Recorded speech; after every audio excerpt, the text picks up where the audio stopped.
Okay, everyone, this is Go Element Autoworks again. I am working on the SL. As you see, I took that wheel off. I put this one back on. Let me stay focused and do the more important things first. Okay, I'll figure that part out later. But the front passenger headlight assembly, there was an issue with the turn signal. It never worked. Since the day I got it, that turn signal never worked. That little orange light that lights up, it never worked. Okay, so I always got the signal, the error message on the instrument cluster. Okay, so I decided to go ahead and pull it out. Now, to pull out that front headlight assembly, left or right, you have to drop a portion of the bumper. You have to take the wheel off, get back behind it, pull this out right here, which holds the bumper to the body. It's kind of hard to explain after the fact, but you know, you got to get all up in there and drop the bumper, at least half of it off in order to get access to the bolt that holds the side of the headlight in. Okay, everyone, this is Go Element Autoworks back at it again. I'm fixing an issue that I had with the SL500 from the day that I got it. The front passenger headlight assembly, the turn signal never worked. That little orange bulb, it never lit up. It never blinked. And I of course, got the error message on the instrument cluster.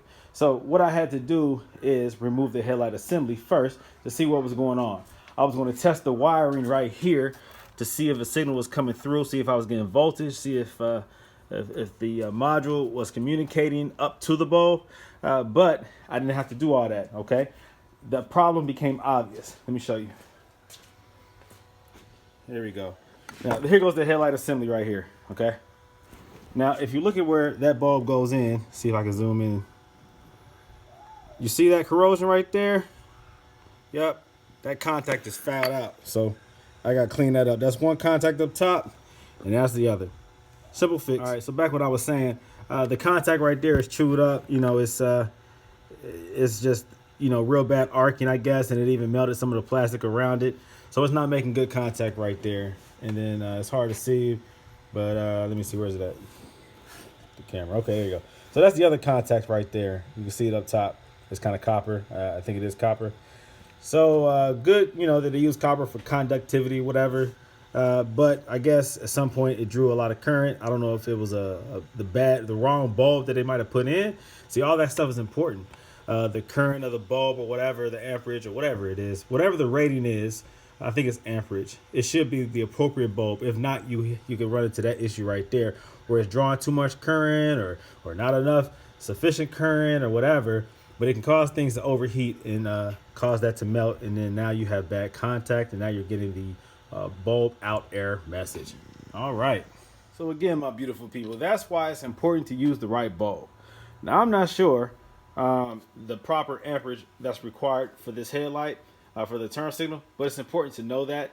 Stick to manufacturer recommendations, okay?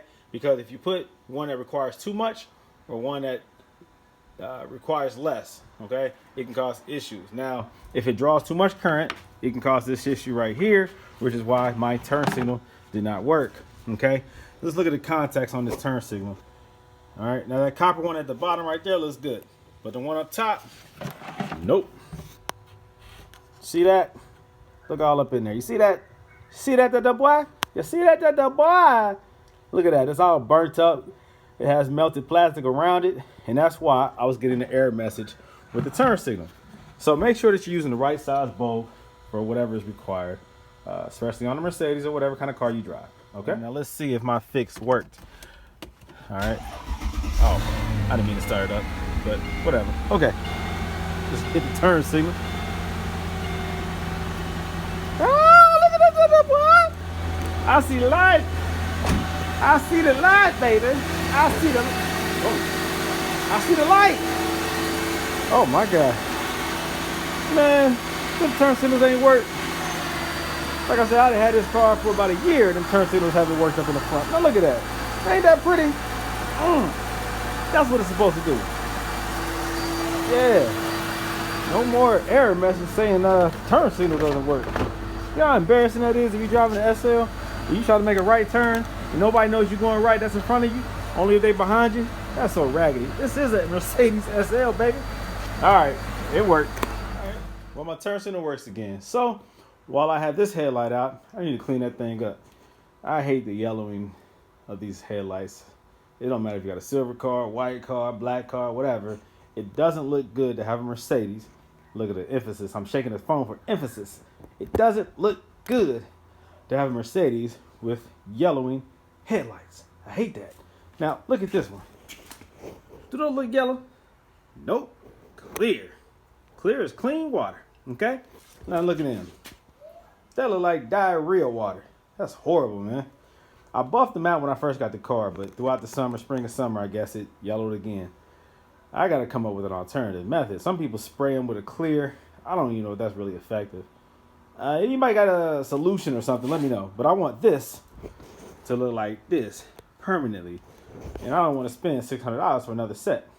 Any suggestions, let me know. Not just to clean it, but to keep it clean. I didn't explain how I cleaned up the contact for the headlight turn signal, but I wound up just using a combination of drill bits. I used, not drill bits, but Dremel bits. I used that one right there with the round domed head, little small head right there. All right, I used that, and I used this, okay? This is just a rotary tool or a Dremel tool. Nothing special, okay? I used that to clean up the contacts. Being that that is copper, it is a soft metal, so you don't want to have to drill. You don't want to drill too hard on that or too long on that, because you're just taking away some of that copper contact. You go down too far, then it'll burn easier, and you'll have the same issue again. So I just scratched the surface, got the melted plastic off of there, and it worked perfect. Made contact, opened up the prongs a little bit on the light bulb holder, opened that up a little bit, so it made a good strong contact, and that's all it took. And so, you know, just little simple tools is all you need, man, to work on Mercedes. You don't need a whole lot of stuff, just some basic stuff.